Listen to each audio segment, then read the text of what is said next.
नमस्कार दोस्तों, कथा सागर के इस अंक में आप सभी का बहुत बहुत स्वागत है। आज की कहानी का शीर्षक है एक बुजुर्ग पिता की कहानी। रमेश शहर में नौकरी करता था और अपनी पत्नी और बच्चों के साथ वहीं रहता था। शहर में खुशहाली की ज़िंदगी बिता रहे थे। एक दिन अचानक उसके पिताजी भी उसके पास पहुंच गए। पहले तो रमेश और उसकी पत्नी बहुत ही खुश हुए, लेकिन जब उनको मालूम पड़ा कि पिताजी अब यहाँ रहेंगे तो उनको बहुत ही चिंता होने लगी। उनके पास एक रूम और किचन के साथ बरामदा था। रात को सब लोग डिनर बरामदे में करते थे। रमेश के पिताजी कभी कुर्सी पर बैठकर खाना नहीं खाया था, इसलिए जब भी वो उनके साथ डिनर करते तो बहुत ज़्यादा खाना टेबल पर गिर जाता और कभी कभी तो डिनर का प्लेट गिर जाती और टूट जाती थी।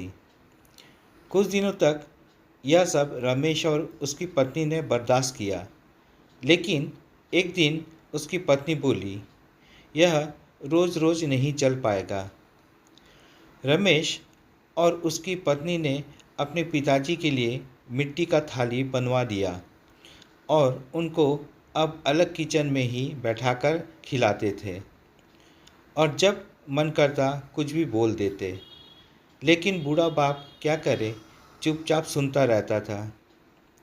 समय बीतता चला गया और एक दिन रमेश के बेटे ने पूछा, आप लोग दादाजी को मिट्टी की थाली में क्यों खाना देते हैं?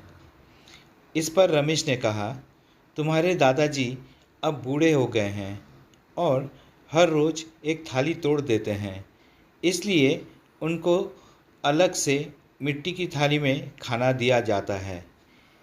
इसके बाद रमेश के बेटे ने जवाब दिया कि जब आप दोनों लोग बूढ़े हो जाओगे तो मैं आप लोगों के लिए इससे भी अच्छी मिट्टी की थाली बनाऊंगा। यह सुनकर रमेश और उसकी पत्नी को बहुत अफसोस हुआ। उस दिन से उन लोगों ने अपने पिताजी की मिट्टी की थाली फेंक दिया और सब लोग फिर से साथ में खाना खाने लगे। इस कहानी से हम लोगों को यही सीख मिलती है कि हम अपने बड़ों के साथ जैसा करेंगे, हमारे छोटे भी वैसा ही हमारे साथ करेंगे। तो दोस्तों, ये थी आज की कहानी। यदि कहानी पसंद आए तो कमेंट्स, लाइक, शेयर ज़रूर कीजिएगा और चैनल में नए हैं तो सब्सक्राइब ज़रूर कीजिएगा। मिलते हैं अगले वीडियो में एक नई कहानी के साथ। जय हिंद।